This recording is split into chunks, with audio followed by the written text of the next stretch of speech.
Diante dessa expectativa para que se inicie a negociação de fato de uma delação. Mas a gente sabe que a coisa acontece de maneira discreta. O sigilo é uma peça-chave também nessas discussões, né? Conta pra gente como está o clima aí em Brasília em relação a essa possibilidade, porque a promessa é que vai bater mesmo na política.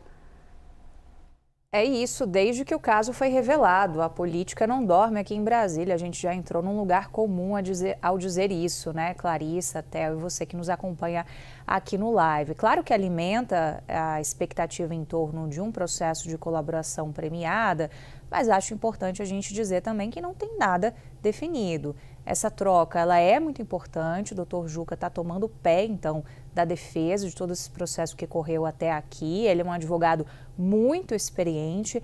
Recentemente, a gente teve bastante contato com ele no processo da ação penal da trama golpista, porque ele estava defendendo o general Braga Neto e, portanto, agora já tem um novo cliente ilustre também para chamar de seu.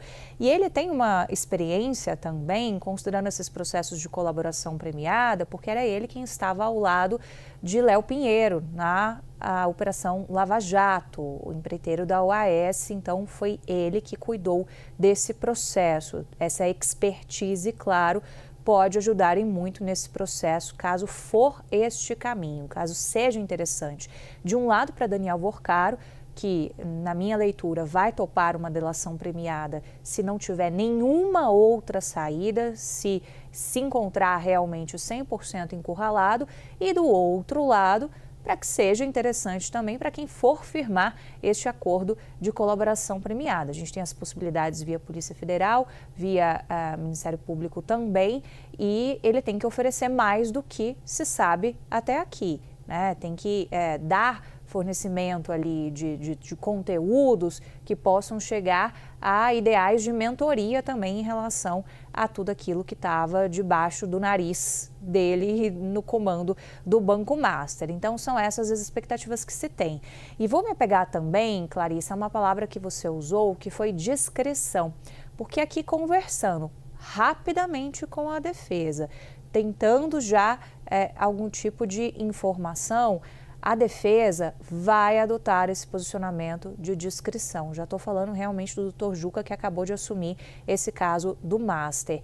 É um caso muito singular, o que ele me disse hoje pela manhã, e isso faz com que ele também, neste momento, queira um certo afastamento, inclusive da imprensa, para que ele possa cuidar dos trâmites que vão vir daqui para frente, nessa análise que vai ser feita das vantagens e do que pode ser entregue por Daniel Worcaro em um eventual processo de colaboração premiada.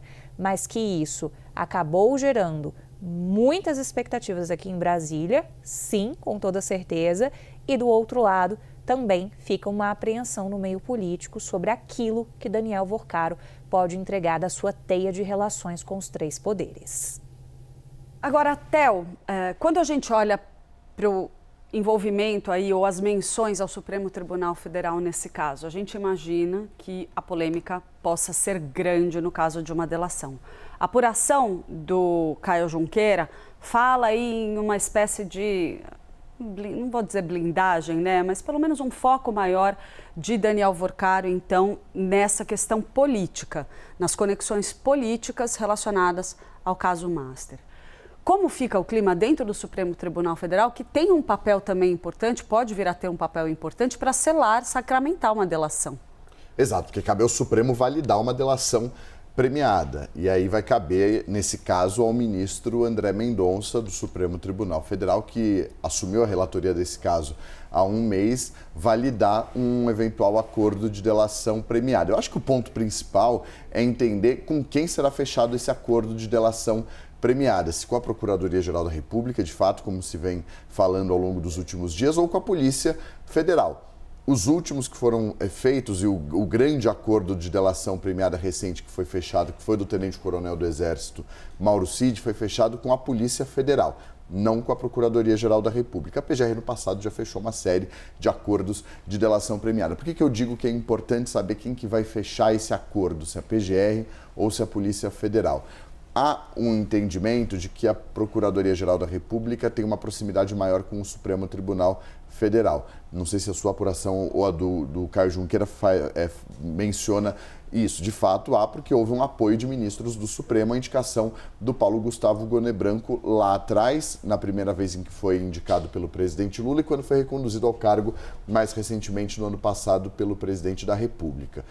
E há uma percepção de que a Polícia Federal tem feito uma ofensiva perante o Supremo Tribunal Federal. Então eu menciono isso porque se esse acordo de delação premiada for fechado com a Procuradoria-Geral da República, vai ser um acordo. Se for fechado com a Polícia Federal, pode haver ali uma tentativa maior de se obter informações com relação a essa relação com ministros do Supremo. Então, talvez essa intenção que o Caio Junqueira traz do Daniel Vorcaro de talvez poupar os ministros do Supremo, colhe eventualmente com a Procuradoria-Geral da República, mas talvez não com a Polícia Federal. Por que eu menciono isso? A Polícia Federal foi aquela que, por meio do seu diretor-geral, o Andrei Rodrigues, foi ao Supremo Tribunal Federal com um documento de 200 páginas mostrando menções e eventuais ações do Dias Toffoli quando ainda era relator dessa investigação, o que foi visto no Supremo como uma investigação ilegal.